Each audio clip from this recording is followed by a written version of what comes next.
There was a guy in town. He's dead now, but he used to be a major player on the music scene in town. His name was Chief. Everybody called him Chief. Big guy. And Chief, he had this list of songs that he would play and how much it would cost you to hear that song. Like Brown Eyed Girl, $20. Okay. Sweet Home Alabama, probably $35. Right. And Freebird, I think, was like the highest number up there. It's like, okay, that's $100. How many times have you been asked to do that song? Well, you know, most people listen to my band and they're like, these guys aren't gonna fucking These guys are a long way from Freebird and on the wrong side. There's no way. But, you know, you always get the smart ass out in the crowd. Freebird! Freebird! And my drummer goes like this. There you go. That one's free. There's 2 Freebirds, you know? Of course, I would never do that. I'm grinding, I'm Tony Hawk. I'm smoother than Michael J. Moonwalk. And I only blow on the fire. I been your bitch like somebody. And how I been starting, they devastate. I keep a pocket of green bars. I keep a pocket of rose too. Refuse to be a bitch, come on.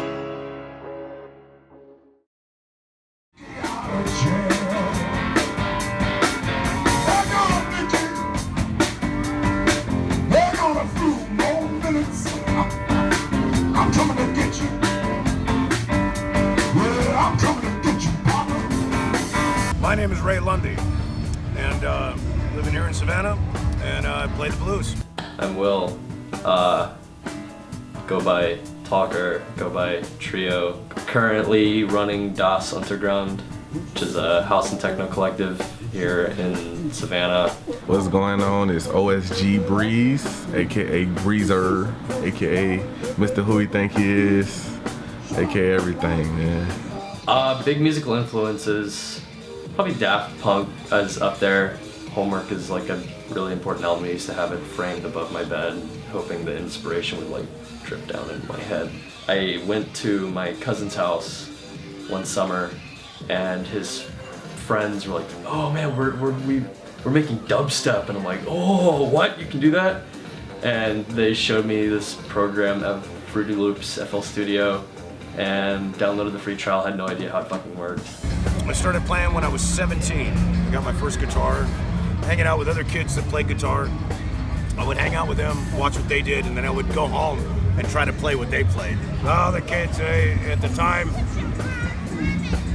jeez, you know, they wanted to play real fast, this Frank Zappa stuff, or Steve Vai stuff, or, you know, all this stuff, and I could never play like that, you know.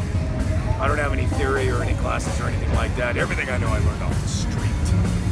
I didn't grow up around a lot of rap.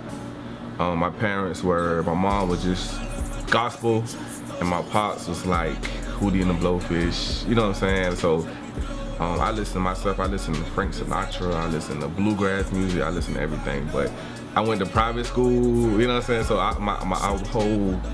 it was a whole culture I wasn't even around or whatever like that. And then I guess my dad felt like I was old enough to listen to some kind of rap. I think like once I got that Big Willie style CD, it was like, he's not talking about what I hear everybody else talking about, so I think I can do that too. You know, he just wasn't so hard, and when you think of rap, you think you gotta be gangster and all. And I was like, I'm not none of those, I think I wanna rap. And then he was just like my savior. So. For me, it sounded like the future. It feels like music that just kind of came out of nowhere. It doesn't sound like it has a creator. It doesn't sound like it has, you know, any point in time it can come literally anywhere. It just exists. What really got me going is I discovered Bob Dylan. I heard Bob Dylan and I was just knocked out. I was, you know, like, I'd never heard anybody sing like that before or played like that, you know. So I was really taken by it, and I was like, shit, I gotta give this a shot. I mean, I got a lot of inspiration there, you know. So I started trying to sing and play at the same time. And then I started looking into who Dylan listened to and who his influences were, and that's how I got to the blues. Man, when I found Howlin' Wolf, that was it. I was a goner. That was it. That was it, man. I'll sit down and be like, I've got to do something. I haven't made music in like 3 weeks. I'm itching right now to get something out. And I'll just sit there and, you know, put down some drums, scrub through some you know, weird sample pack and find a noise and then recreate that noise with the Moog or, you know, plug-in or something.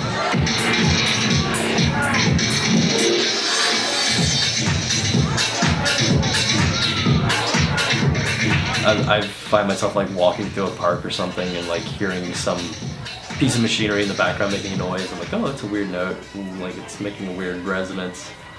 And I'll like record my voice trying to mimic that sound as best I can, you know, come home and play around with whatever idea kind of struck there.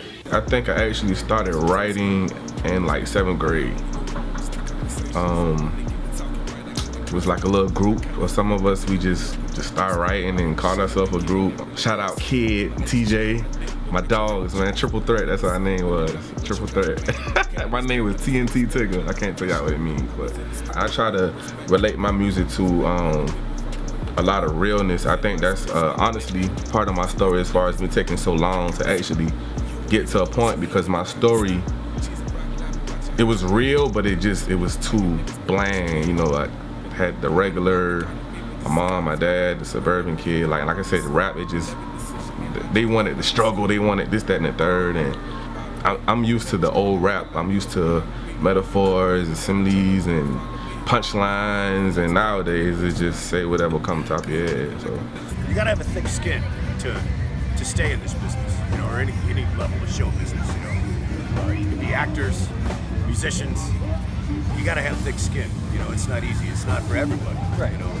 Yeah, the biggest challenge is probably just keeping your own self in mind so you can keep going to work. You know? Yeah. A lot of guys, they got big ideas about how it's gonna go and how they want it to go, but tell the story. sometimes we get in here and we'll just be talking. We'll just talk for like 20-30 minutes. And then we'll get a concept out of that and be like, let's do that.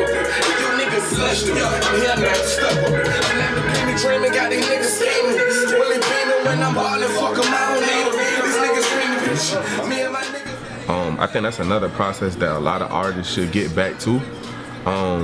Building, actually making music.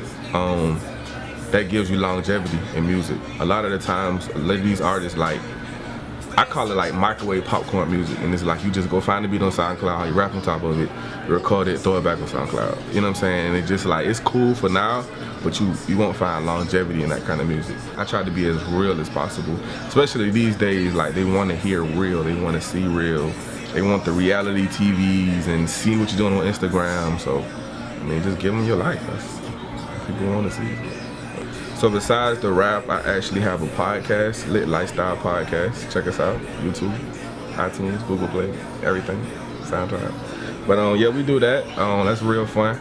Like I say, me and my partner Prep, we run a label, No Facade Music Group, Media Group.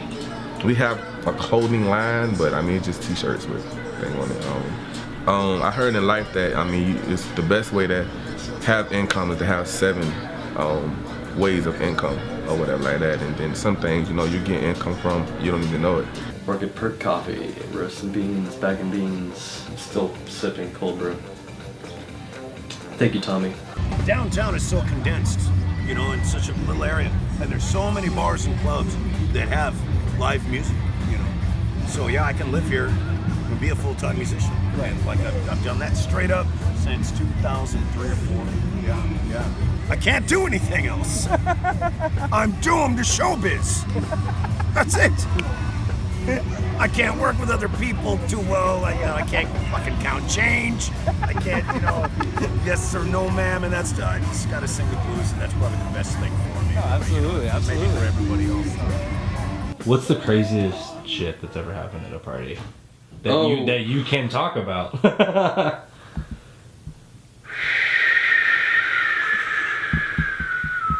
That had to be Club Revolutions in Hinesville. So I'm on stage and it's like jam-packed to where I'm kind of just like this on stage.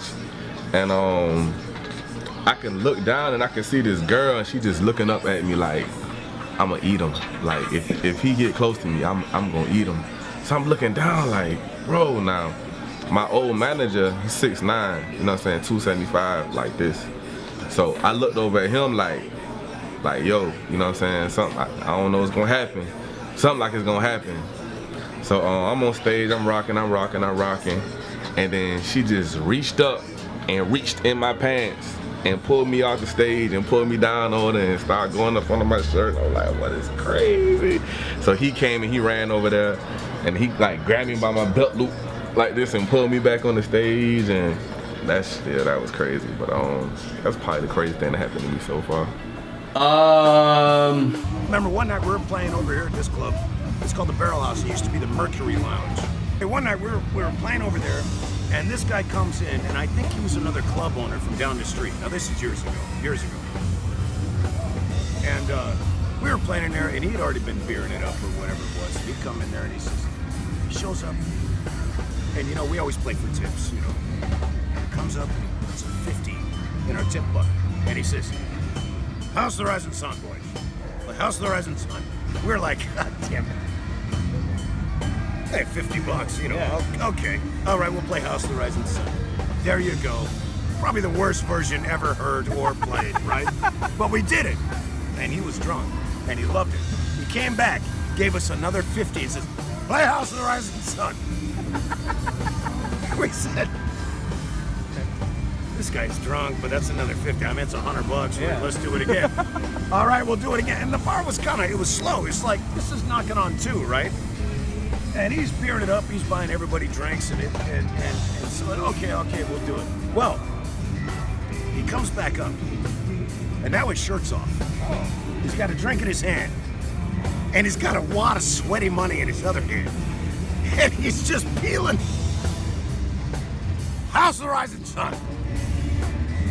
I was like, are you fucking serious?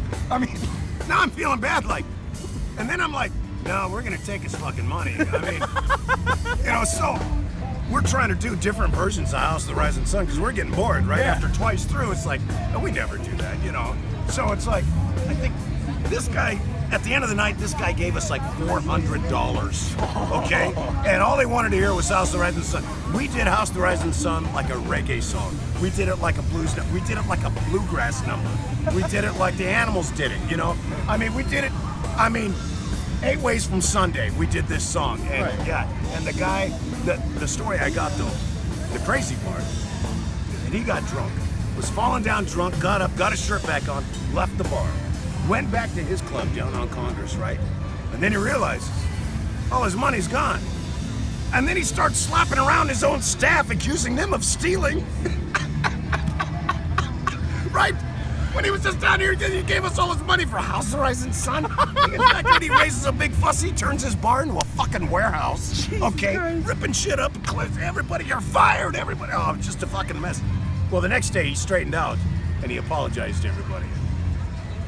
We never gave him back any change, though. I mean, that was it, you know. But that was one crazy thing. Like, are you serious? This guy, like, it's almost like a band's dream come true. Yeah.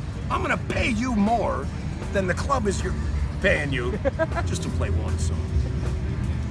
Had people strip at the parties, a lot of drugs flying around, had people threaten to pour their drinks all over our equipment because they're not playing trap music.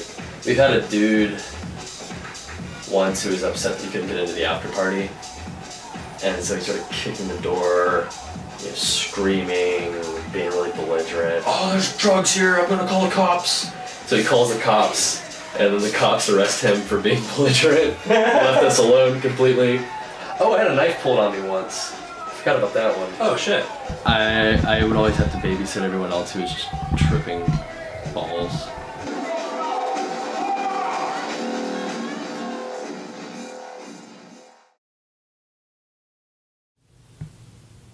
On a technical sense, yeah. On a personal sense, absolutely not. I mean, you've got people that come out of the woodworks, you know, that are doing amazing things. I guess, I mean, it definitely is what you make of it, and I think I've made a lot of what I can do in a old-fashioned thinking southern town. You know, this place is just too sleepy. Just way too sleepy. The lockout laws suck. What are the lockout laws? They close at 3. Oh, okay, yeah. That I didn't know there was an actual name for that. It's technically what it is. I guess it's more lockout laws in a place that didn't have them in the first place, and then the government comes in and it's like, hey, we're closing everything at 1. In Savannah? Nah. I don't feel like just staying here. No. Right here today, we don't have enough here to make it happen here. Just a lot of little integral things that places like Atlanta and things like that have. The opportunity it's not as much here as other places like that. Now I'm not the first guy that just want to go run to Atlanta and blow up, and now I'm Team Atlanta. Nah, I mean, I'm trying my best to do it here, but it's hard. But I don't know. I mean, anything is possible, I guess. But I mean, it's certain things you just gotta have. You know, it's money here, but it's not a lot of money toward entertainment here. You know what I'm saying? So you just kind of gotta know where you're at. Oh yeah. Well, you know, if they're really trying, then yeah, you know, you gotta keep at it. You gotta like what you do. You know, you gotta really like what you do, no matter what it is. I think. You know, you get into something where you can't just go through the motions. You know, and a lot of guys, whatever it is, you know, or gals, you know, they get into their thing and they do it, and then they're just kind of on autopilot. You know, but you gotta really like what you do. If you don't have any passion in what you're doing, if you're not feeling it, then you gotta change things. You gotta do something about it. You know. I'll tell you something about the music scene. You got people that will tip $1 to anybody that can pour a fucking beer, but they won't pay $2 to walk in and see a band play. That's a problem with the system in town anyway. There's bars that you can't do a cover charge. And when you do a cover charge, there's so many other goddamn people to pay before you get to the band. The door guy, the sound guy, everything, you know. It's tough. There's no money in rock and roll. None. There isn't. There's a lot of bands out there that are giving it all their heart, their soul, their ass, everything they have to do it. And they're doing their own original music, their own stuff that they want to do, and there's no fucking money in it. No, there's not. Bands nowadays, they go out on tours, they're not making money. They're lucky to come home with $50 or 50 cents. You know, they end up having to sleep at somebody else's house, throwing up on some girl's sofa, whatever the fuck, you know? I mean, it's not pretty, it's hard. It is very, very hard. There's just no money in rock and roll unless you're at the right place at the right time. So that being said, it's good that I play blues. Yeah, right? Because blues is everywhere. Everywhere's the blues. Absolutely. It all goes back to the blues. It all kind of comes out of the blues, you know? Mm-hmm. So, you know, there's not a lot of money in blues either. There's not, but you're getting to be less and less, but, you know. So anyway, I got respect for other bands, musicians out there doing it on their own terms. They're really trying to fucking do it. I mean, there's guys that out there, they want to be rock stars, and they have the glitz and the glam and the admiration and the, you know, all the drugs and all the sex and all. They want the lifestyle. They don't want the music. So the bands that are out there really that are trying to do it for the music and perform it as good as they can, they've got my love. They got my support. Yeah. It's later that you make. Enjoy yourself while you're stuck in the bank. Years go by quickly as a wink. So enjoy yourself, enjoy yourself. It's later than you think. Oh, enjoy yourself, enjoy yourself. It's later than you think.